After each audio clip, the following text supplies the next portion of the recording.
देखिए ज़रा किसमें कितना है दम। इस गाने की लाइनें छिंदवाड़ा की राजनीतिक सरगर्मी पर बिल्कुल सटीक बैठ रही हैं। जी हाँ, छिंदवाड़ा में बीजेपी नेता और केंद्रीय मंत्री ज्योतिरादित्य सिंधिया का 18 अगस्त को दौरा संभावित है। जबकि ज्योतिरादित्य सिंधिया छिंदवाड़ा पहुंच रहे हैं तो अफवाहों का बाजार गर्म है कि कुछ कांग्रेसी नेता और पदाधिकारी जो हैं वो बीजेपी में पलायन कर सकते हैं। इसी दौरान अब पूर्व मुख्यमंत्री कमलनाथ और सांसद नकुलनाथ का दौरा कार्यक्रम भी आ गया है। 12 तारीख से 15 तारीख तक दोनों नेता छिंदवाड़ा अपने गढ़ पहुंच रहे हैं। इनके इस दौरे को इसके साथ भी जोड़कर देखा जा रहा है कि कहीं ऐसा तो नहीं कि वो अपने गढ़ की किलेबंदी करने छिंदवाड़ा पहुंच रहे हैं ताकि कोई कांग्रेसी बीजेपी में ना चला जाए।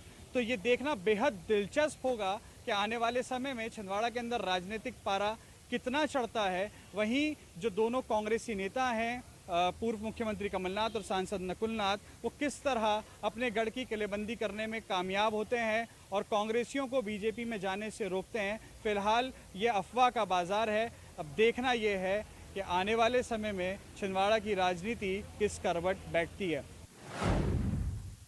विश्व प्रसिद्ध महाकालेश्वर मंदिर विस्तारीकरण का कार्य चल रहा है। यह कार्य पिछले 6 माह से चल रहा है। मैं इस वक्त मौजूद हूँ महाकालेश्वर मंदिर के सामने। आप देख सकते हैं कि यह शिखर के सामने वाला भाग है जहाँ पर लगातार पिछले 6 माह से खुदाई चल रही है। खुदाई में यहाँ पर एक विशाल मंदिर निकला है। आप सामने देख सकते हैं यह मंदिर करीब 1100 वर्ष पुराना बताया जा रहा है। इस मंदिर के जब खुदाई में भुलाया था तो इसके साथ ही यहाँ पर कई शिलाएँ निकली है। इन शिलाओं पर कुछ लेख लिखे हैं।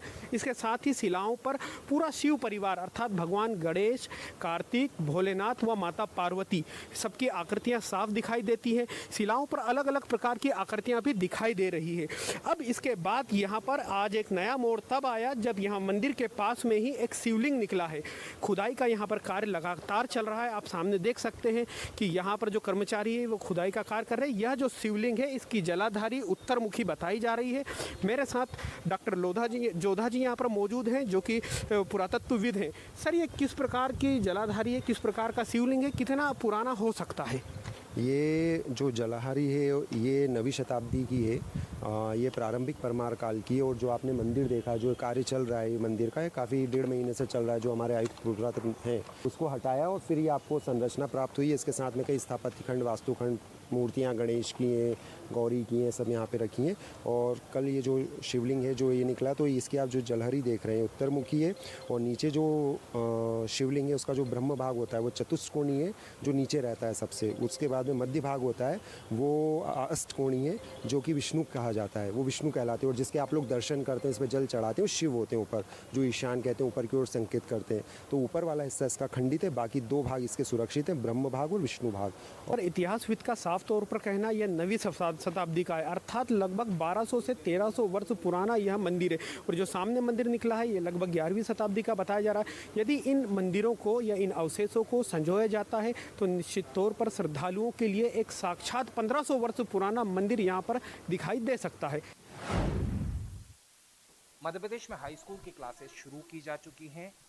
शुरुआती दौर में ये देखा गया था कि स्टूडेंट्स नहीं पहुंच रहे थे, लेकिन आज इस वक्त मैं इंदौर में मौजूद हूँ और इंदौर के बाल विनय मंदिर की 10वीं कक्षा में हम मौजूद हैं। स्टूडेंट्स आना शुरू हो चुके हैं। जहां तक प्रोटोकॉल्स की बात की जाती है तो प्रोटोकॉल, कोरोना प्रोटोकॉल पूरी तरीके से पालन किया जाता है। आप देख सकते हैं कि हर बेंच पर एक एक ही बच्चे को बैठाया गया है। जाहिर सी बात है स्टूडेंट्स यहाँ पहुँचने लगे हैं। रेगुलर पढ़ाई शुरू हो चुकी है। 50% अटेंडेंस के साथ में यहाँ ये बताया गया है कि स्टूडेंट्स को बुलाया जा रहा है। सीधे तौर के ऊपर किस तरह के प्रोटोकॉल्स हैं और किस तरह के हालात हैं, मैं बात करने की कोशिश करूँगा। मैम, आपके हाथ में क्या है? सर, ये कंसेंट लेटर है। ये कंसेंट लेटर जी। इस तरह का कंसेंट लेटर बनाया जाता है जो कि बच्चों के पेरेंट्स से लिया जाता है। ये कंसेंट लेटर होता है। ये कंसेंट लेटर जब स्कूल में जमा किया जाता है तुरंत उसके बाद ही बच्चों को स्कूल में आने की इजाज़त दी जाती है। बच्चे में बहुत रुचि है, बहुत उत्साह भी है बच्चों में। जी हाँ, बच्चों में। राजकीय विद्यालयों के बच्चे हैं और बहुत समय से घर पे बैठे थे। लगभग 16 महीने के बाद एक ऐसा पीरियड आया कि इन्हें पुनः प्रत्यक्ष रूप से पढ़ने का मौका मिल रहा है। तो बच्चे भी हर्षित हैं और शिक्षकों के मन में भी बहुत ज़्यादा उन्हें पढ़ाने का भाव है। कोरोना की तीसरी लहर के आने का अंदेशा और छत्तीसगढ़ में स्कूलों का खुलना एक चुनौतीपूर्ण कार्य है, लेकिन यहाँ पर बच्चे कितने सुरक्षित है इसे लेकर एक बड़ा सवाल है। सर देख रहे हैं बच्चे किस तरीके से आना जाना कर रहे हैं, कोई किसी तरह की स्क्रीनिंग नहीं है, किसी तरह का कोई सैनिटाइजेशन नहीं किया जा रहा है। ऐसी परिस्थिति में यदि हम बात करें इन बच्चों के 2 गज की दूरी, मास्क है जरूरी, कई बच्चों के चेहरे पर भी मास्क नहीं नजर आ रहे हैं। बच्चे 10वीं और 12वीं के आ रहे हैं और यहाँ पर वह अपनी कक्षाओं में जा रहे हैं। सैनिटाइजेशन की व्यवस्था यहाँ पर की गई है, ये दावे किए गए हैं शासन प्रशासन की तरफ से। जो तीसरी लहर है जो कि बच्चों के लिए खतरनाक बताई जा रही है कोरोना की, और ऐसे में कोरोना की गाइडलाइन का पालन नहीं करना ये बच्चों के लिए खतरनाक साबित हो सकता है। केंद्रों पर नवोदय विद्यालय में प्रवेश के लिए कक्षा 6 की यहाँ परीक्षा आयोजित हो रही है। यहाँ पर सभी विद्यार्थियों को कोरोना गाइडलाइन का पालन कराते हुए बिठाया गया है। एक सीट पर एक विद्यार्थी, मास्क लगाया गया, सैनिटाइजर की व्यवस्था है। हमारे साथ में से केंद्र के प्रभारी मौजूद। सर मेरा नाम अखिलेश कुमार पाठक है, मैं यहाँ CLO के रूप में आया हूँ। हमारे नवोदय विद्यालय की पॉलिसी के अनुसार जो निर्धन और गरीब पिछड़ा वर्ग के छात्र हैं और प्रतिभावान छात्र हैं, उनके चयन के लिए परीक्षा आज आयोजित की जा रही है। इस परीक्षा में पूरे जिले में कुल 13 केंद्र बनाए गए हैं, जिसमें 4133 विद्यार्थी सम्मिलित हो रहे हैं। जबलपुर में वैक्सीन अब पर्याप्त मात्रा में उपलब्ध है और यही वजह है कि अब जो वैक्सीनेशन सेंटर्स पर भीड़ थी वो कहीं ना कहीं ख़त्म होती नज़र आ रही है। जबलपुर के नूतन मराठी वैक्सीनेशन सेंटर पर इस वक्त हम लोग मौजूद हैं और आप देख सकते होंगे कि आपको बिल्कुल भी लोग यहाँ नज़र नहीं आएंगे। जो इक्का दुक्का लोग हैं वो यहाँ आ रहे हैं और चूँकि दोनों चीज़ें यहाँ पर हैं, ऑफलाइन रजिस्ट्रेशन भी यहाँ रखा गया है। कोवैक्सीन के दोनों डोज, फर्स्ट डोज वालों को भी यहाँ एंट्री है और सेकंड डोज जिनको लगवाना है उनके लिए भी ये सेंटर्स में व्यवस्था की गई है। ऑनलाइन पंजी रजिस्ट्रेशन के साथ ही ऑफलाइन रजिस्ट्रेशन की व्यवस्था भी यहाँ की गई है।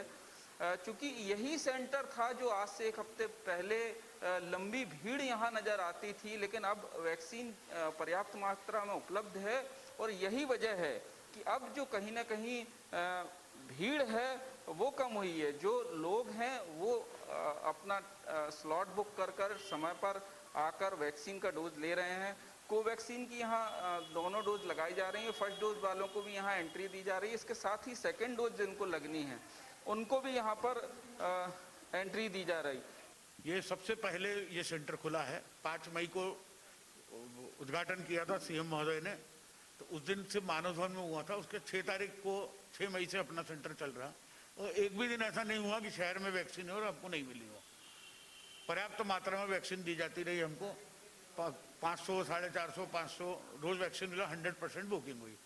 मगर शासन के निर्देश के अनुसार 84 दिन बाद वैक्सीन लगना है, तो वो जो गैप के पीरियड है इस वजह से जो है सभी सेंटरों में कम हुई है। यूँ तो अवैध कॉलोनियों का रायसेन जिले में माया जाल फैला हुआ है। रायसेन में हम इस समय जिस कॉलोनी में मौजूद हैं उसको भारत नगर नाम दिया गया है। आज जब इस कॉलोनाइजर ने इस कॉलोनी को काटा था तो सबसे पहले मूलभूत सुविधाएं देने की बात कही थी, बिजली, पानी, सड़क। लेकिन आज इस कॉलोनी को काटने के 10 साल बाद भी यहाँ के रहवासी मूलभूत सुविधाओं से वंचित हैं और अब रायसेन कलेक्टर उमाशंकर भार्गव को गुहार लगा रहे हैं कि कॉलोनाइजर पर कार्रवाई की जाए।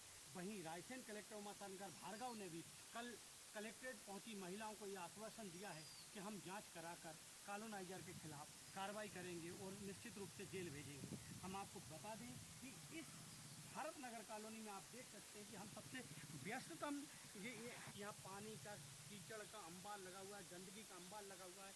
यहाँ की मूलभूत सुविधाओं की अगर बात करते हैं तो यहाँ मूलभूत सुविधाएं यहाँ पर बिल्कुल नहीं है। इस कॉलोनी को विकसित हुए 10 साल हो गए हैं, लेकिन यहाँ के रहवासी अपने आप को ठगा सा महसूस कर रहे हैं। लेकिन यहाँ पर रायसेन में अवैध रूप से फैली कॉलोनियों में ऐसा नहीं है। आम जनता अपने आप को यहाँ पर ठगा सा महसूस करती है।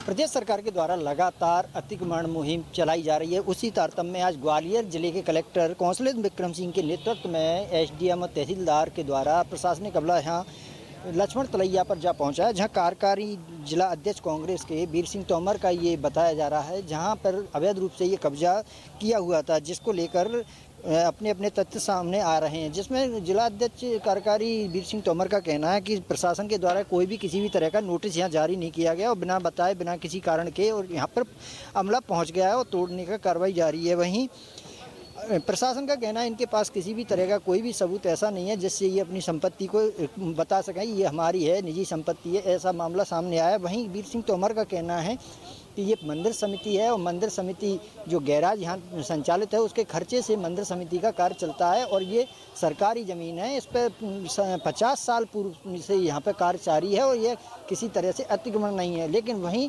एक दूसरे में आमने सामने प्रशासन और कांग्रेसी जिलाध्यक्ष वीर सिंह तोमर के बीच नोकझोंक भी होती हुई यहाँ पर दिखाई दी। वहीं प्रशासन अपनी बात पर अड़ा हुआ है और यहाँ पर कार्रवाई करने के बाद ही यहाँ से हटेगा।